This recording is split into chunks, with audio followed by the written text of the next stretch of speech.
ನಮಸ್ತೆ ವೀಕ್ಷಕರೇ, temple culture of Karnataka ಚಾನಲ್ಗೆ ಸ್ವಾಗತ. ಇಂದು ನಾವು ಚಂಪಕಧಾಮ ಸ್ವಾಮಿ ದೇವಾಲಯದ ಇತಿಹಾಸದ ಬಗ್ಗೆ ತಿಳಿಯೋಣ. ಇದು ಇವಾಗಂದಲ್ಲ, ಎಷ್ಟು ವರ್ಷದ್ದು? 1000 ವರ್ಷದಿಂದ ಚೋಳರ ಕಾಲದ ದೇವಸ್ಥಾನ. ಚೋಳರ ಕಾಲದ.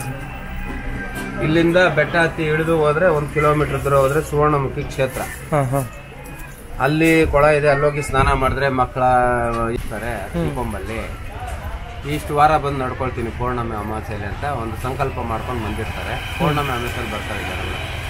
ಅಲ್ಲೋಗಿ ಯಾವುದೇ ಒಂದು ಗಿಡಕ್ಕೆ ಆ ಯಪ್ಪನ ಹೆಸರು ಹೇಳಿ ಅಲ್ಲಿ ಕಟ್ಬಿಟ್ಟು ಅಲ್ಲಿ ಸ್ನಾನ ಮಾಡ್ಕೊಂಡ್ಬಂದು ಅಲ್ಲಿ ಗಂಗೆಗೆ ಒಂದು ಕಾಯಿ, ಆಂಜನೇಯನಿಗೆ ಒಂದು ಕಾಯಿ ಹೊಡೆದ್ಬಿಟ್ಟು ಮತ್ತೆ ಇಲ್ಲಿ ಬಂದು ಪೂಜೆ ಸಂಬಂಧ ತಗೊಂಡೋಗಿ ಆ ಯಪ್ಪನ ಕೊಟ್ಟು ಸಂಕಲ್ಪ ಮಾಡ್ಕೊಂಡು ಹೋಗ್ಬಿಡ್ತಾರೆ. ಒಂದು 3 ವಾರ ಬಂದು ಪೂಜೆ ಮಾಡಿಸ್ಕೊಂಡು ಹೋದ್ಮೇಲೆ ಅವ್ರ ಕೆಲಸ ಶಾಶ್ವತವಾಗಿ ಆಗುತ್ತೆ. ಸರಿ, ಥ್ಯಾಂಕ್ ಯು. ಚಂಪಕ ವೃಕ್ಷಗಳು ಮತ್ತು ಮಹಾನ್ ಋಷಿಗಳ ತಪೋಭೂಮಿ.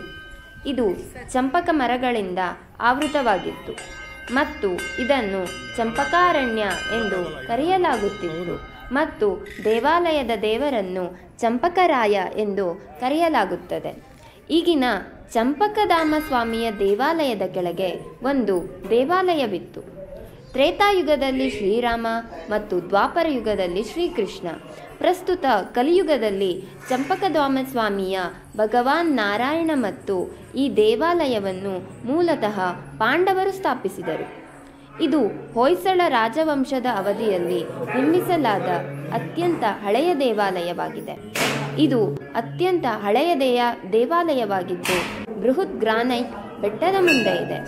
ದೇವಾಲಯವನ್ನು 12ನೇ ಶತಮಾನದಲ್ಲಿ ಹೊಯ್ಸಳ ರಾಜವಂಶದ ಆಳ್ವಿಕೆಯಲ್ಲಿ ನಿರ್ಮಿಸಲಾಯಿತು ಮತ್ತು ಈ ದೇವಾಲಯವು ಐತಿಹಾಸಿಕ ಪ್ರಾಮುಖ್ಯತೆಯನ್ನು ಹೊಂದಿದೆ.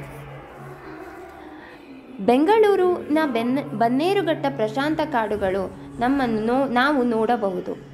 ಚಂಪಕಧಾಮ ಸ್ವಾಮಿ ದೇವಸ್ಥಾನ ಇದು 1857ನೇ ವರ್ಷದ ಹಿಂದಿನದು. ಈ ದೇವಾಲಯದಲ್ಲಿ ಕಂಡುಬರುವ ಕೆಲವು ಶಾಸನಗಳು.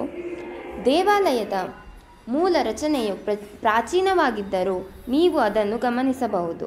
ಇತ್ತೀಚಿನ ನವೀಕರಣದಿಂದಾಗಿ ಪ್ರಸ್ತುತ ರಚನೆಯೂ ಹೆಚ್ಚು ಆಧುನಿಕವಾಗಿ ಕಾಣುತ್ತದೆ ಮತ್ತು ಪುನಃ ಬಣ್ಣ ಬಳಿಯುವುದು. ದೇವಾಲಯದ ಪ್ರವೇಶ ದ್ವಾರವು ಭವ್ಯವಾದ ಗೋಪುರವನ್ನು ಹೊಂದಿದೆ.